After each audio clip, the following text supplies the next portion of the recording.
What's the big deal about Jesus? Why do I feel so empty? Isn't the Bible just an old fairy tale? What is the meaning of life? What happens after this life?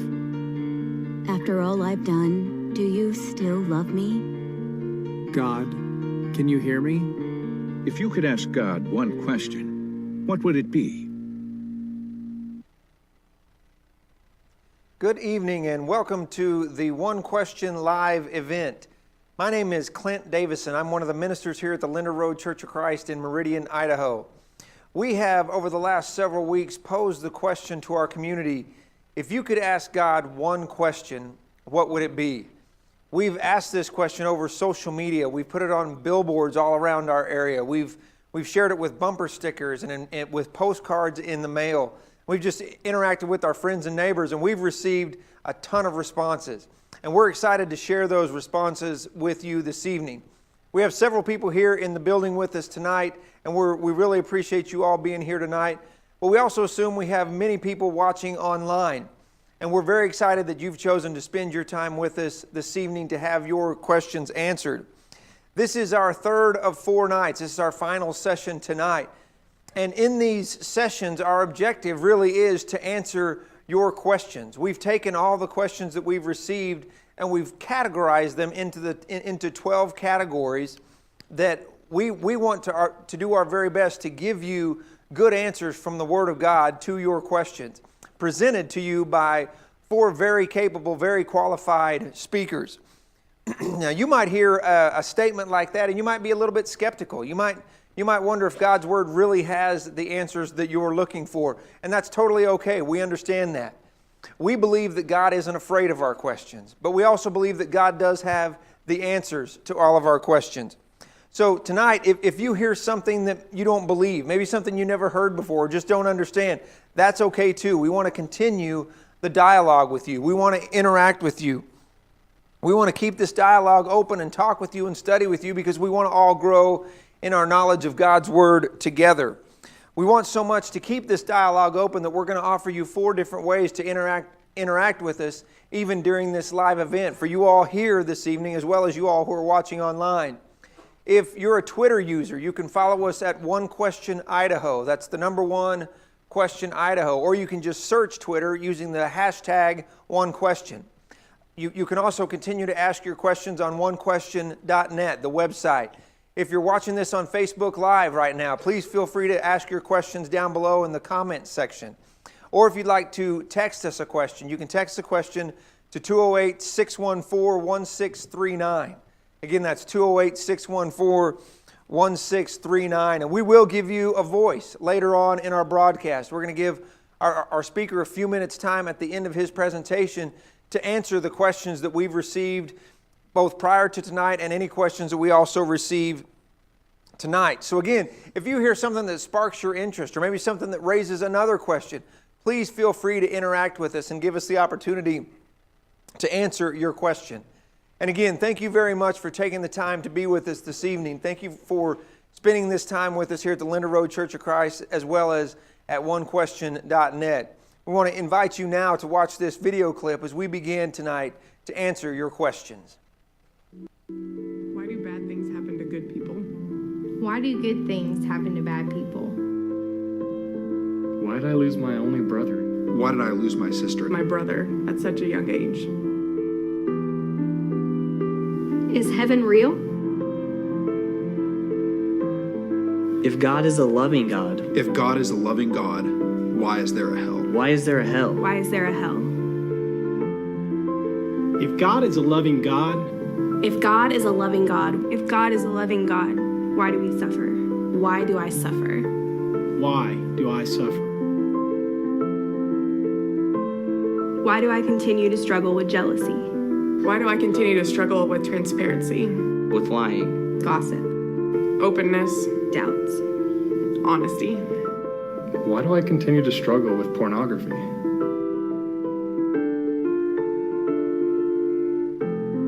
Can I be gay and a Christian?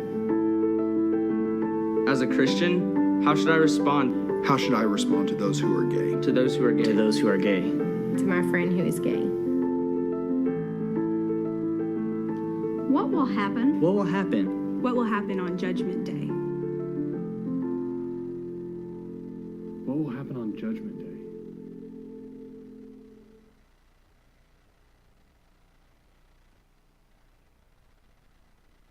Good evening, everyone, and welcome to One Question, the live event. We're happy that you are here with us this evening, whether you're sitting in the audience or whether you're live streaming at home on your smartphone or your iPad or on your computer.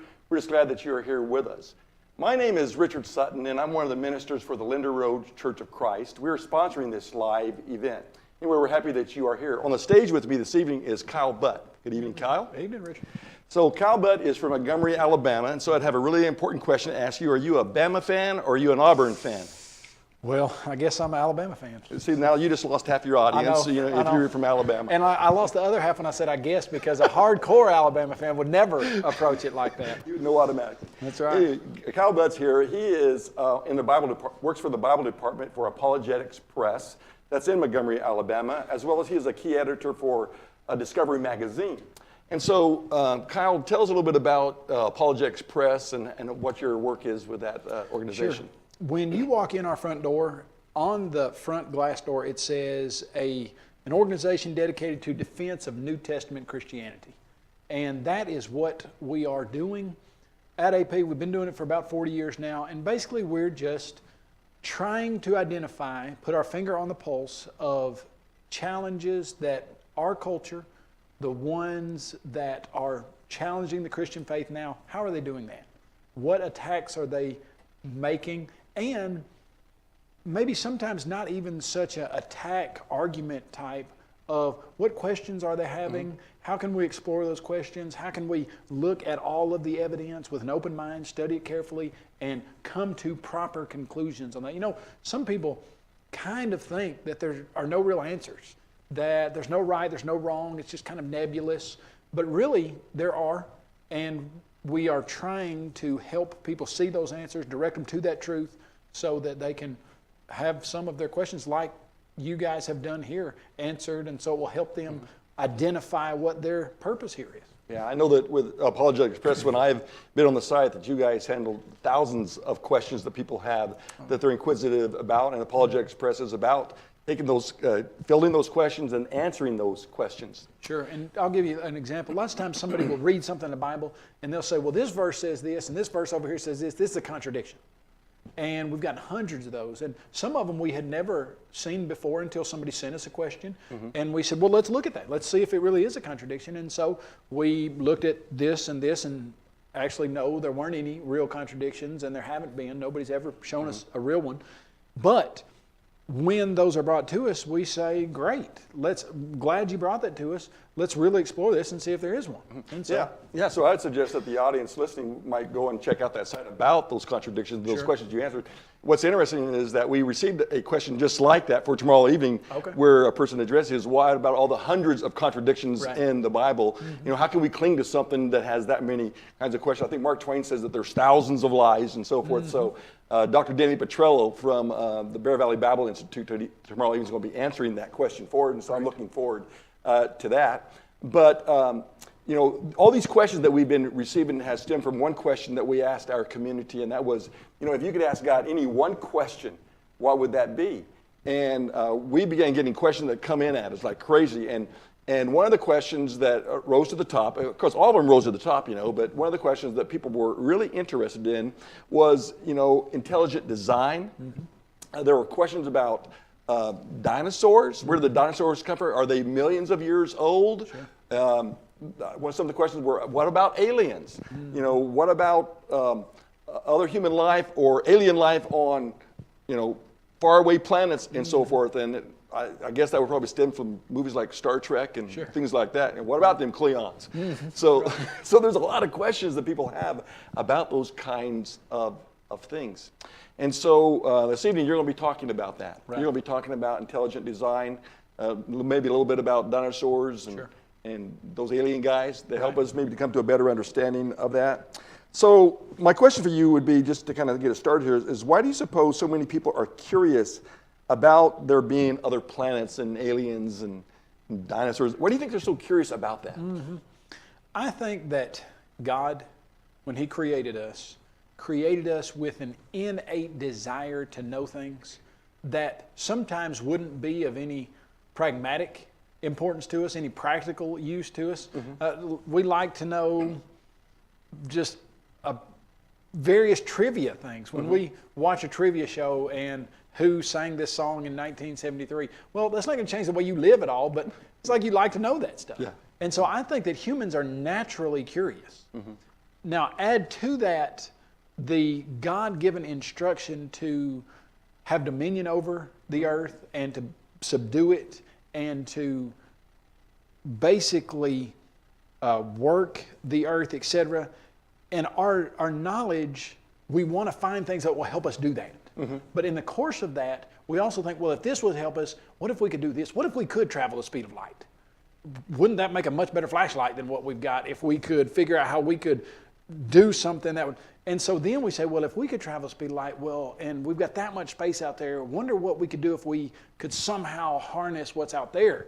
And it just keeps, I think, going from that to that to that to, wow, wouldn't it be great to know this? Yeah. And we're just curious. Yeah. Just curious people. I know I am. I know lots of times I just want to know something. What about them wormholes? Yeah. What about black holes and speed of light and wormholes and all that kind of stuff? It's just it's fun to think about. Sure.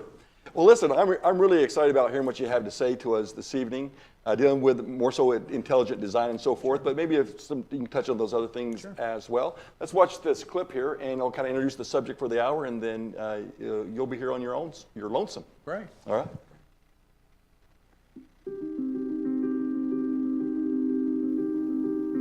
A question for you.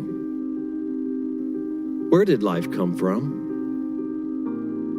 Some say life on Earth, that everything we can see came from an explosion of matter and evolved from there. The birds, the fish, even the dinosaurs. And whatever happened to those guys, by the way? The Bible says God created life by speaking it into existence, that He created man from the dust and woman from the rib of the man. And what if it's not just about where we came from? What if we're not alone? Is there life beyond our planet? Do aliens exist? Where did life come from?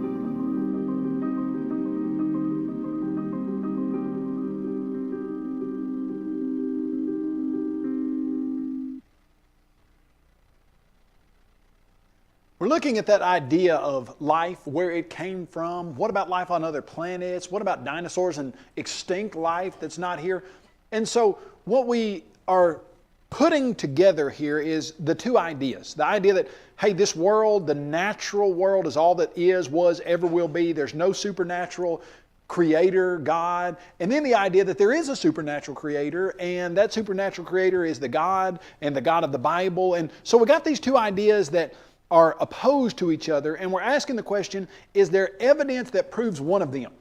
And I think we've looked at tonight a bulk of evidence, a whole lot of evidence, scientific evidence that validates that you got to have a supernatural, all-powerful creator who is eternal that could bring life into existence and that could create a universe as large as ours. But then you come to this question, okay, what about that explosion, and could life have come from that explosion 13.82 billion years ago, and then life coming from non-living chemicals? We saw that the law of biogenesis proves that that can't happen, that life comes from previously existing life of its own kind in the material world.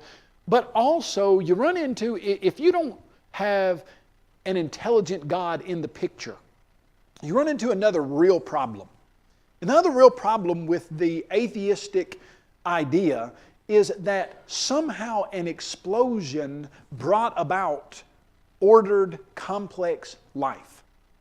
You know, the problem with that is we know what explosions do, we know what explosions don't do, and explosions don't cause complex functional order. That's just a matter of fact. And so we've got this entity that we call life.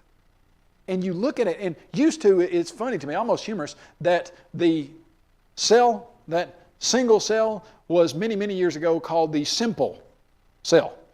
Well, they called it the simple cell because they had no idea what was in it, and they didn't have any idea what was going on in the cell. And originally they thought it was a blob of gelatinous protoplasm that really didn't do anything but just kind of sit there. And then we started looking, and that simple cell, well, that simple cell wasn't simple at all, was it? It was filled with a nucleus, many of them that had a DNA molecule in it that was the smallest, most compact, best information housing system in the universe that was a blueprint to grow other things, to build other things. And they started realizing, well, hold on just a second.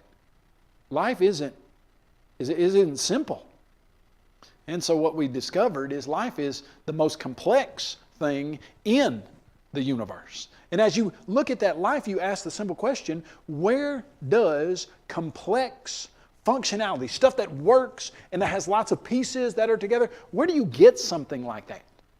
Now, for years and years, William Paley's illustration has been one that really holds up and has and will continue to, because it just makes such good sense. William Paley said, you go out into the middle of the woods, you look down and you see a watch. You pick it up and it's keeping perfect time. You flip the back off of that watch and you see the gears and the cogs and the springs and everything that is working together. What do you think about the watch? Well, you know that watch had a watchmaker. You don't get a watch without a watchmaker. You don't get a picture without a painter. You don't get design without a designer. And so what we're told from the atheistic standpoint is we have all of this amazing complex functionality, and it came from a big explosion. And the problem with that is, like I said, we know exactly what happens when things explode. Suppose a 16-year-old, his room is a wreck, and he asks his mom, he says, hey, I want to go to the movies with my friends. She says, you can if you clean your room. He says, okay, no problem. She says, well, now your room's a mess. It's going to take you a while to do that. He says, I'll get it done, no problem. So 30 minutes before movie time, she goes up to his room. It's still a wreck. And she says, you are not going to the movies because that room is not clean. And I know it will take you several hours. She said, Mom, I got this. No problem. Don't worry about it. And 15 minutes before the movie, still a wreck. She says, no, you're not going. You're absent. He says, Mom, don't worry about it. Patzer. He says, I've got this under control. Goes up to his room, pulls everything in his room into a big pile in the middle of the floor, pulls out a stick of dynamite, it sticks it underneath the pile, lights it, and walks out. His mom hears the explosion. She rushes up to the room. What does she see in his room? All the clothes perfectly folded. All of the shoes matched perfectly, slid in the closet. Every piece of paraphernalia that goes on his desk positioned perfectly. Is that what she sees? No. She sees an explosion that not only does not put his room back into order, but it makes it worse. What would happen if this universe really was the product of an explosion? You would see no design. You would see no order. You would see no functional, complex things like life, etc. Explosions don't cause order. Now, it's interesting to me that people like Stephen Hawking recognize this, because he said, we've got a real problem with our universe. Hawking was an atheist.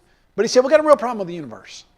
And he said, it looks like the universe is finely tuned for humans to live on planet Earth. And when he said finely tuned, he said there's this Goldilocks zone that everything has to be exactly right for life.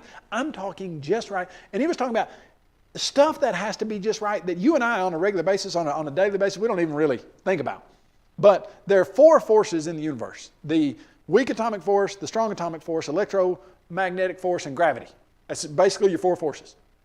Now, a couple of those forces work together on such a minute scale that if you altered one of them by 0.0000000, 40 zeros, and put them 1, 0.000, 40 zeros and 1. If you altered one of those by a magnitude of that tiny of a fraction, life in this universe would be impossible. And Hawking says, if this universe were the only one you had, then basically you would have to say there's a designer. Now, I thought it was very interesting what Hawking's solution to that was. His solution was, so we're not going to say this is the only one we've got. There are an infinite number of universes. So, number one, you admit that if our universe is finely tuned and it were the only one, then it would be designed. But then to explain how that's not the case, you then say there's an infinite number of universes and somehow that's a scientific, simpler explanation than the existence of God? Well, no, not at all. In fact, what Hawking is admitting is if this universe is the one we've got, and it's as finely tuned as it is, there's got to be a fine tuner. Dan Barker, a man I debated, who's the co-president of the Freedom from Religion Foundation in Madison, Wisconsin. He was debating a guy by the name of Phil Fernandez. Now, Dan Barker claims to have been in more moderated debates than virtually any atheist in the history of the world. Upwards of now, I think, 100 or so. And it looks like that might be the case. It looks like he might have been in more moderated debates than any atheist ever. Now, here's what's interesting. He is recognized in the atheistic community as one of their leading debaters, been in more moderated debates than virtually anybody ever to anybody's knowledge as far as presenting atheism. He was debating a guy named Phil Fernandez, and Fernandez said, okay, you're claiming that there's no God, no intelligence behind the universe, but there's things in this universe that are well ordered, that are functionally complex. He said, okay, Dan, give me one example of an explosion that ever causes order. Just one. Dan sat there for a minute. He said, oh, okay, I got one. He said, when you get in your car and you turn the ignition on, there is gas that is sprayed into those cylinders that explodes and causes those pistons to go down, that makes your car run. When you go to the store, those explosions cause your car to run. Sound interesting. And Phil then said, Dan, that is a great illustration of intelligent design. Wasn't it an intelligent designer that built that car, that housed that explosion system? Wasn't it a brain and intelligence that allowed that to happen? He said, Dan, you've just given us a great example of intelligent design bringing about order. And that's exactly right. Now, how is it that the best atheistic debater, many would argue, on the market today, who's been in 100 debates or more possibly, gives as his illustration for an explosion causing order a well-designed automobile engine? Well, because here's what we all know. Explosions don't cause order. Now, then the simple question to ask is there order in the universe? Well, not only is there order in the universe on a grand scale, not only do all of the forces work together perfectly and they say that the universe is balanced on a knife's edge, but if you were just to take individual things, such as Thomas B. Warren used this argument perfectly. In 1976 in Denton, Texas, he was debating about a man by the name of Anthony Flew. Anthony Flew at the time was the world's leading atheist.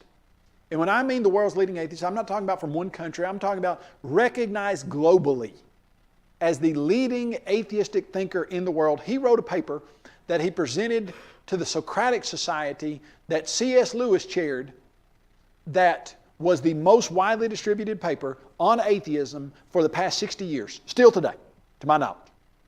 When he put his book out in 2008, it was still the most widely printed, distributed, read atheistic paper in the world. Anthony Flew, leading atheist in 1976. He confronts Thomas B. Warren, who is a member of the Lord's Church, who has a PhD in philosophy from Vanderbilt University. And Warren is talking about this idea of design not coming about through explosions or random chance processes over multiplied millions of years, but demanding a designer. So he puts up a picture of a prosthetic hand, an artificial hand. Thomas B. Warren does. And he says, Dr. Flew, did this prosthetic hand have a designer? Now, you think about that. It's very obvious. That's almost a rhetorical question. Everybody knows the answer to that question. If you have done any research into prosthetics, you realize the time and the money and the brain power that has gone into the development of artificial limbs. Several years ago, I wrote an article on an artificial arm that the scientists had created. A 26-year-old Marine had lost her arm in a car accident, and they put a 10-pound metal alloy arm on her shoulder, and they were able to pull the nerves from her shoulder to attach them to the motors of the fingers on the prosthesis so that she could actually think about moving the fingers, and the nerves from her shoulder would move the fingers. Now, if I understand it right, they had kind of miswired them so she would think about moving her pinky and her thumb would move, and so she had to figure out which one to think about moving because it wasn't exactly wired like she originally had it on her real hand. But they said, this is unbelievable. They said she can do stuff with this artificial limb that we've never been able to do. Said she can hold a jar of spaghetti and with the other hand take a spoon and get out the remaining spaghetti sauce. And said, we've never been able to do this. It's something totally new, totally advanced in prosthesis. And then the doctor who was in charge of it said, but it's still clumsy. Compared to what? Oh, it's still clumsy compared to just your regular human hand. I mean, if you were to take a hammer and smash the finger of a metal alloy hand, you smash that finger, what happens to it? It stays smashed until somebody intelligent comes and fixes it. What happens to your finger if you take a hammer and accidentally smash the finger, the tip of it? It hurts really bad. First thing, I mean, I know that from experience, but not only does it hurt really bad, but hey, let's say you chip some little pieces of bone. In fact, some of them you chip so badly that they're not going to be reused. You know your body's got an enzyme that it sends down to disintegrate bone chips? Does that scare you? That your body has an enzyme that eats bone? You ever thought maybe one day you wake up and some of that enzyme got loose and you just won't have any bone in your arm? No, you don't think that. Because, hey, it's so well designed, it only sends that enzyme to eat bone that's not going to be used anymore. Bone that will be continued to be used in that finger is then replaced and put where it's supposed to be, and then bone grows up around it. Sometimes your finger is stronger where you broke it than it was before you broke it. That doesn't happen to a metal alloy arm unless intelligence comes and fixes it. What happens if you accidentally cut your finger? You got some blood that starts coming out of those capillaries or those veins or arteries, but then immediately your body sends a chemical cascade where it starts clotting your blood right there and just right there. You know, sometimes in rare cases that chemical cascade sends blood clots in other places that they don't need to be. But your body is so well designed that it knows exactly where the blood needs to clot. And then it starts immediately regrowing those cellular structures that give you new veins, new arteries, new capillaries, etc. And you're not even thinking about it when it happens.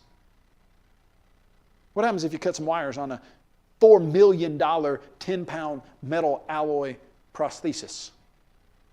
It just quits working. And it doesn't get fixed until somebody who is intelligent comes back and fixes it. And so, Dr. Warren put that hand of a prosthetic limb, that was in 1976, it wasn't anything nearly advanced as what we've got now, and said, Dr. Flew, did this hand have a designer? Prosthetic limb, did it have a designer? He said, yeah.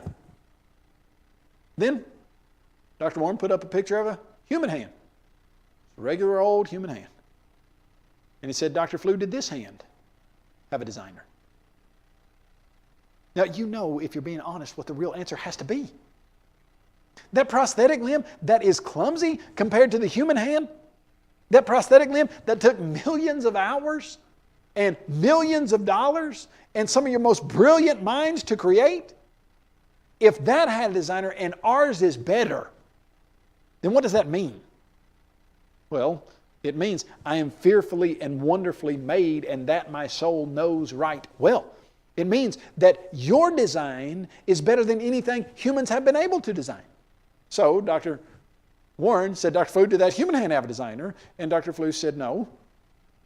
And Dr. Warren said, how did it get there? And he said, it just grew there. Just grew. Now, what I am trying to point you toward is, let's look at this stuff with an open mind, study it carefully and critically consider it. It just grew there is not a legitimate, reasonable, rational, scientific answer. If you have a human hand that is superior in every design category, to a prosthetic limb, and everyone has to admit the prosthetic limb is designed, what are you forced by logic and honesty to admit? Should be forced to admit that the human hand has a design. In fact, that's exactly why Romans 1:20 says, since the beginning of creation, God's invisible attributes. What attributes of God can you see in the human hand? His intelligence. In fact, as you look at this universe and we try to mimic things that God has designed, we're not even good at retro engineering stuff that God has engineered for us. We can't even figure out how to do it. Spider silk is 4 times stronger than steel and like 10 times stretchier than the stretchiest nylon. If we could figure out how to manufacture a substance like spider silk, we would have the greatest bulletproof vest in the history of the world. And yet spiders do it all the time, don't they? And we can take their spider silk and all the chemicals and we can look at it and we can see how it's designed and we can't even figure out how to reproduce it. So what does that say? If brilliant scientists have worked for hours and hours to try to reproduce spider silk and we can't even get that done, what about the designer of the spider? Well, you're starting to see what the argument there is. It's a very simple argument. When you see design, there has to be a designer. Explosions don't bring about order and design. There's one thing that does. What's the one thing that brings about order and design? Intelligence. That's the only thing that brings about complex, functional design. Now, as you're looking at that, the atheistic community recognizes that. In fact, what are they looking for when they're saying we want to find alien life out there in space? The SETI project, S-E-T-I. SETI project stands for the Search for Extraterrestrial Intelligence. Now, the search for extraterrestrial intelligence is this.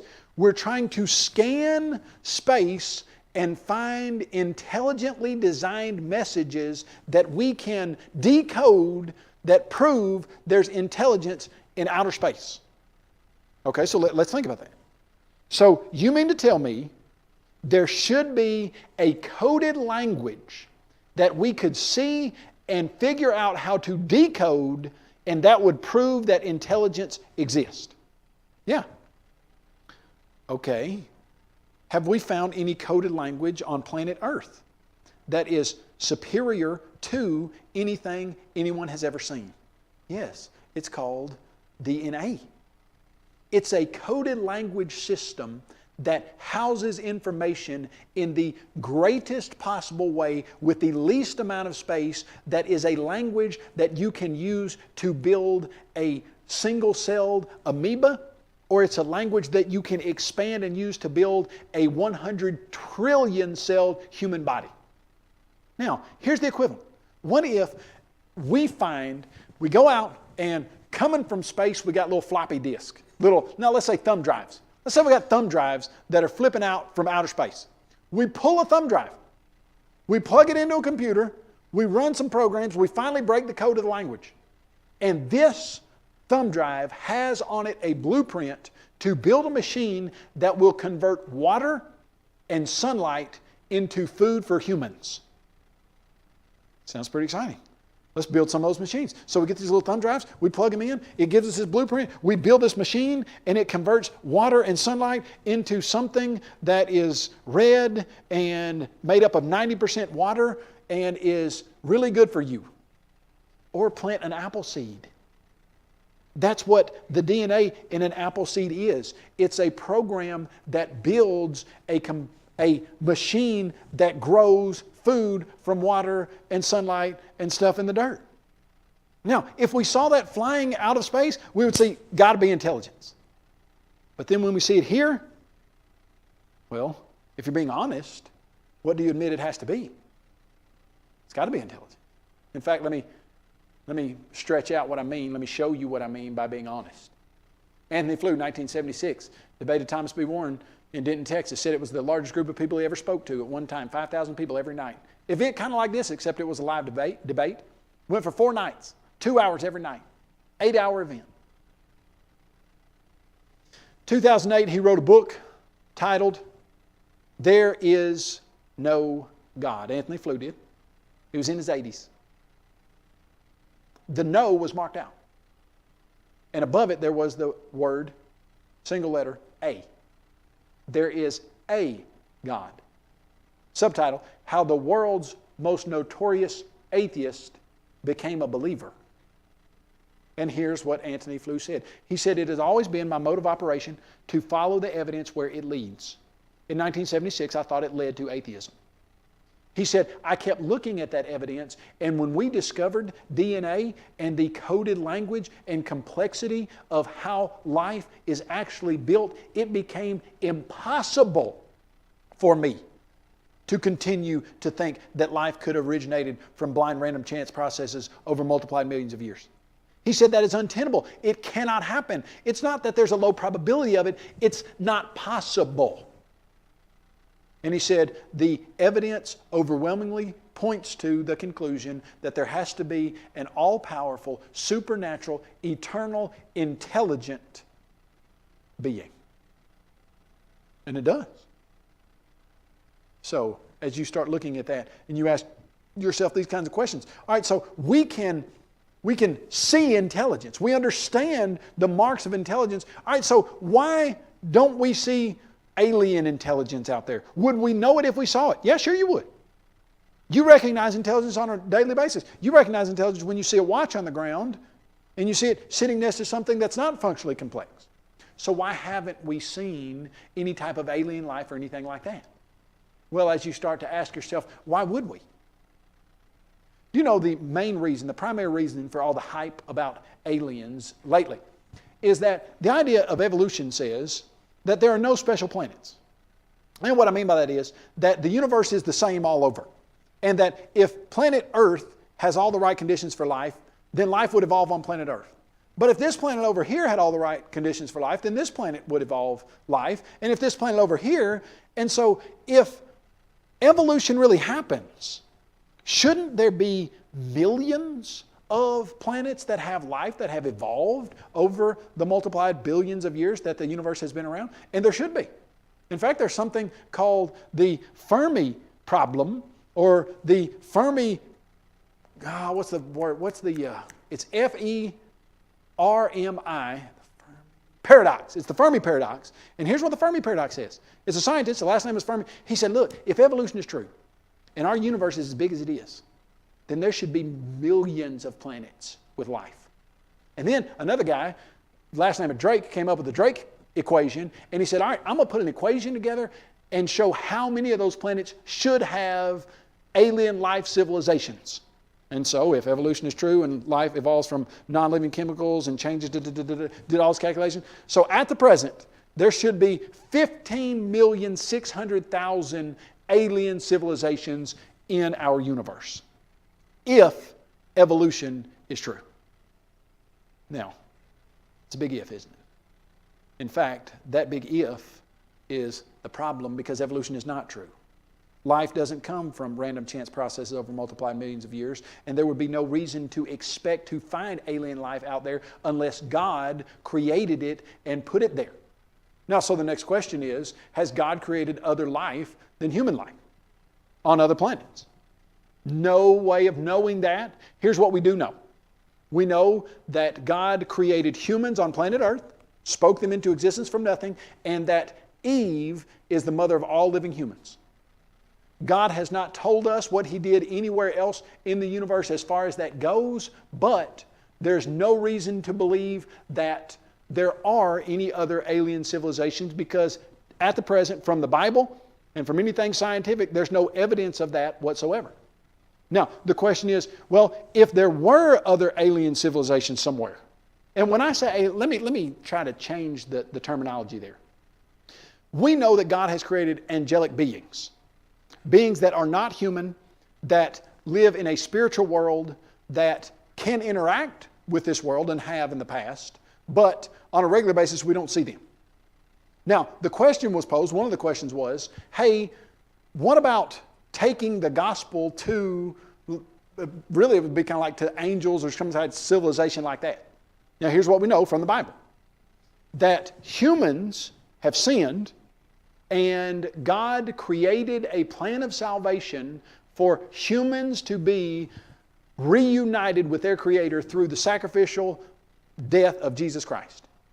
But here's what else we know that the Bible says, that God helped humans from their sin, through their sin, with a plan of salvation, but that is not the same plan that was in place for angels. And the Bible says that God gives aid to Abraham's seed, to humans, but to angels, they have a totally different system under which they work. So the idea of other, beings or spiritual entities that would need the plan of salvation, it looks like the Bible explains to us that the plan of salvation is required for humans who have sinned on planet Earth to be reunited with their God through the blood and sacrifice of Jesus, and that planet Earth is where God put the physical beings, humans, and there doesn't look like another planet out there that has him. Now, the atheist and the evolutionist says, well, hold on just a second. Isn't that just a big waste of space? I mean, if God just makes humans on planet Earth, what's the deal with all this other big stuff out there? Haven't you just wasted all the extra planets and solar systems, and you're just wasting space? Here's the answer to that. It's pretty simple. The answer to that is, in order for humans on planet Earth to recognize how powerful and awesome God is, He needed to create something that would be basically infinitely, would take infinite power and resources to make. So when we say, when the atheist says, well, it's just a wasted space. Well, hold on just a second. What do the heavens declare? The heavens declare the glory of God. It's not wasted space. It's, hey guys, humans, I'm paraphrasing here. Hey humans, all right, you're on this little bitty planet. And out there is a huge universe. And it's so big that it would take infinite power to create. And that means I'm what? God is saying. It means I'm infinite in power. And it has so much complexity, it would take infinite intelligence to design. And that means I have what? Infinite intelligence to design, God is saying. And I still love you little bitty humans on one tiny little planet in the vast, humongous universe, and I think about you. In fact, I care so much about you that I came in the flesh to die on the cross for you, and I want you to see how important you are. You see, when God zeroes in the microscope on humans on one tiny planet, one tiny speck in a massive universe, what He's showing us is, this is how important I think you are. I made the earth to be inhabited by who? Humans, and humans are my special creation who were made in my image that I love so much I'd give my life for. And that is what one tiny planet having human life really means in the universal scale. You guys have listened so well tonight. Hey, this is our third series. This is our third night and our third lesson of this night. Some of you have been with us all night long. That's exciting. You've put your time in. Hope it's been valuable to you. It has been very valuable to me. I think we've got a few questions that we're going to answer if I haven't used all of our time up. And we'll see what we've got. Well, again, thanks very much for answering these questions. Several of the questions that we received, you've dealt with pretty much already, that all relate to this search for intelligent life elsewhere. Let me just read you some of the ones that we received. Did you create other beings on other planets that you love as much as us? Will we ever be able to contact those in other galaxies to teach them about you? Are we to believe there's only life on Earth? But one question that seems to be a little bit different, and I'll kind of put a couple together. Will those who are in other countries or other planets who never hear the Bible be condemned to hell? And then another question, what about the celestial beings Eastern religions say exist? Okay, and when you look at a biblical explanation for that, would people other countries and other planets, that you're going to have to separate that. Yeah. Because will people in other countries, that's a totally different question, but will beings on other planets be responsible for obeying the gospel?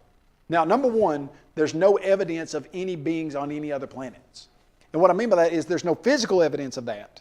There's no biblical evidence of that. And there's no reason to think that that's the case. The reason that you're told, lots of times, hey, we're looking for, we should find life here, is because of the evolutionary imperative that life should arise on other planets. And if evolution's not true and it's not, then that's not what we should expect. And so when we say, what about these other beings? Well, there's no evidence of that. And so before you conclude that there is, might be, whatever, you really got to ask yourself, okay, give me evidence for that.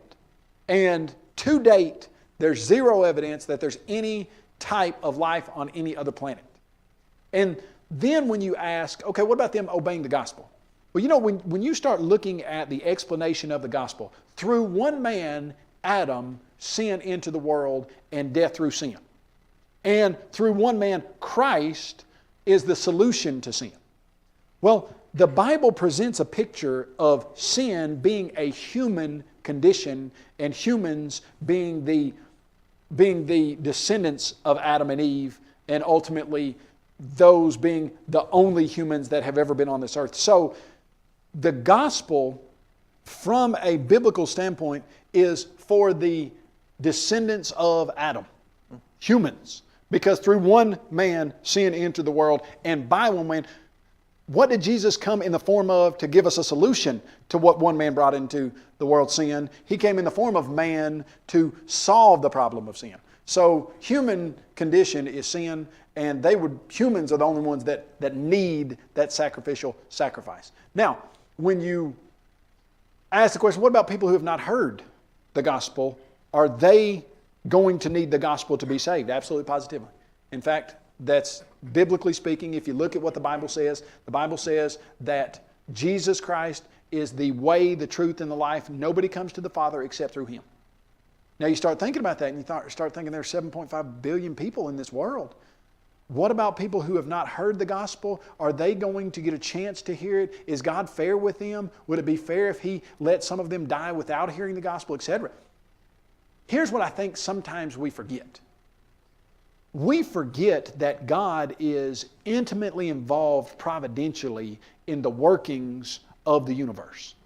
That the Bible says that a sparrow doesn't fall to the ground without God knowing that. It's not as if somebody's accidentally going to not get to hear the gospel who might obey it and God just missed that person. And so when I look in the book of Acts, here's what I see. I see God putting people who will obey the gospel in contact with the gospel message. And so you see the Ethiopian eunuch, the treasurer, on his way down to Ethiopia. He's on a deserted road. He's just come back from Jerusalem because apparently he's looking for God. He's there in Jerusalem. He's trying to find God in the Jewish religion. He leaves and it looks like he's going back to Ethiopia and he's missed the gospel. But then what happens? God, through the Holy Spirit tells Philip to go and join himself to this man in the chariot, and this man who has an honest heart who will obey the gospel gets to hear the gospel and becomes a New Testament Christian. So here's what I think the book of Acts is explaining to us. That any person who has taken the evidence that they have and properly reasoned through it with an honest heart to a good conclusion, there is a God, there is a creator of the universe, then God will give them an opportunity to hear the gospel when they respond properly to the information that they've got. And so I think the book of Acts is showing you that God puts the gospel into the people's lives who will honestly respond to that and become obedient to it. And so I think we need to make sure that we understand it's not like God is an absentee. He hadn't just cranked the world up and let it spin and said, well, I mean, if some people don't hear it, they just don't.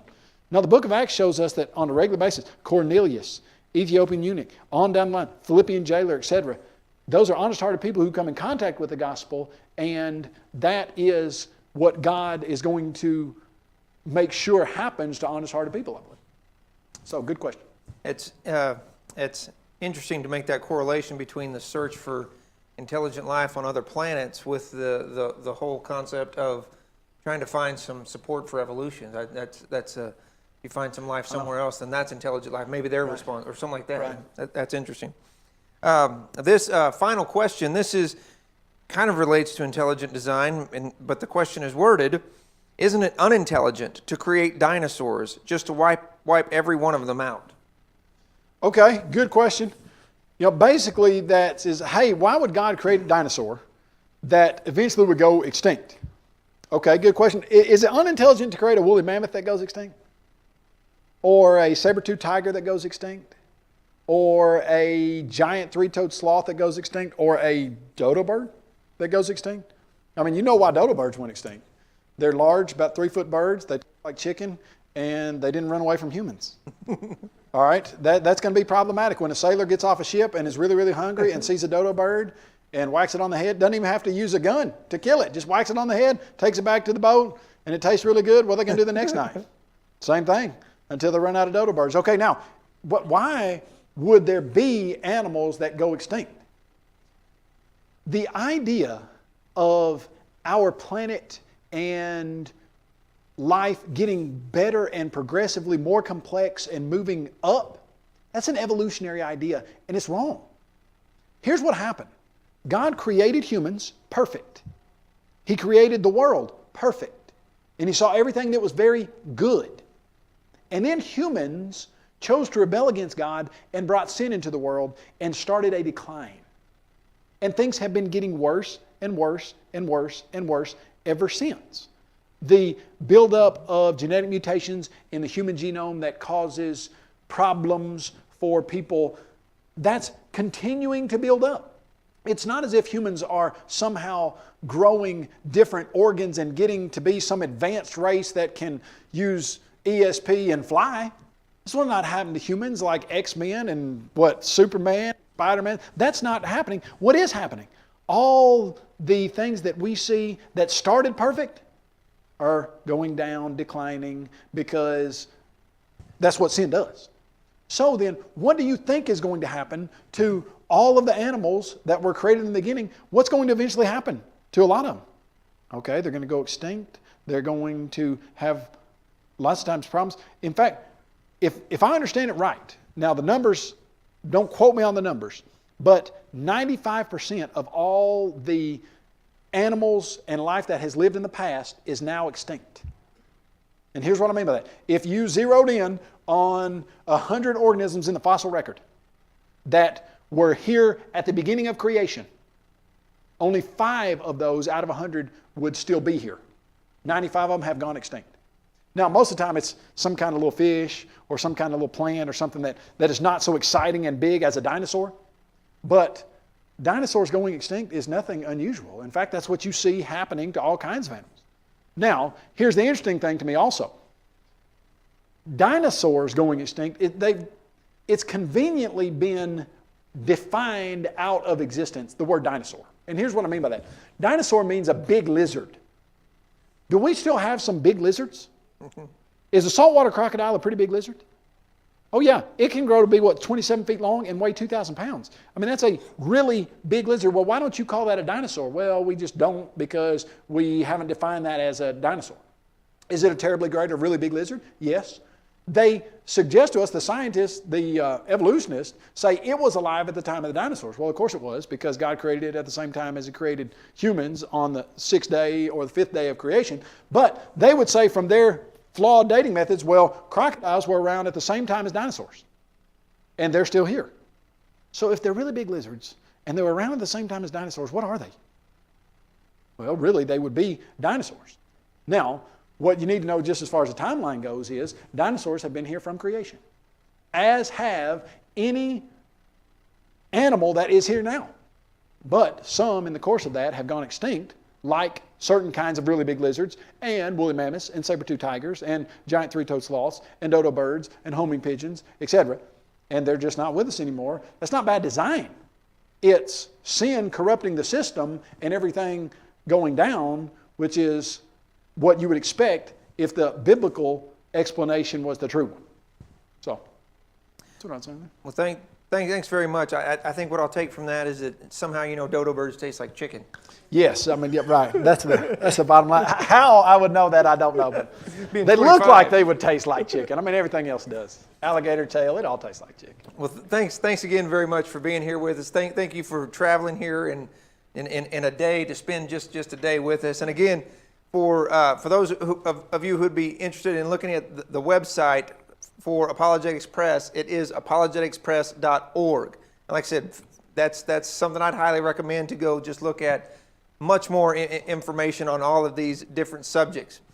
On behalf of the Linder Road Church of Christ and OneQuestion.net, we want to thank you again for being here with us this evening, for the time you've spent with us online or here in the live audience. And we want to encourage you to be back with us again for our final night, tomorrow night. We'll begin live streaming again at 5:45. And tomorrow evening we will deal with the questions about the Bible and about salvation. Dr. Denny Petrillo from the Bear Valley Bible Institute in Denver will be here to answer questions about how do we get the Bible? How do we know the Bible is true? And is the Bible really the authority that we need to look to for how to live our lives? And then our own Richard Sutton will answer some questions about salvation. How do I know I'm saved? What does the Bible say about how do I get to heaven? And again, just a final reminder tonight, all these lessons, all these presentations will be available for a long time on OneQuestion.net and on our One Question YouTube channel. So again, please feel free to interact with those, share those videos, share those with friends and family. We're developing quite a catalog of very important questions that really need to be answered. We appreciate those of you who have sent in questions. And again, want to encourage you to be back with us tomorrow night as we continue to answer your questions.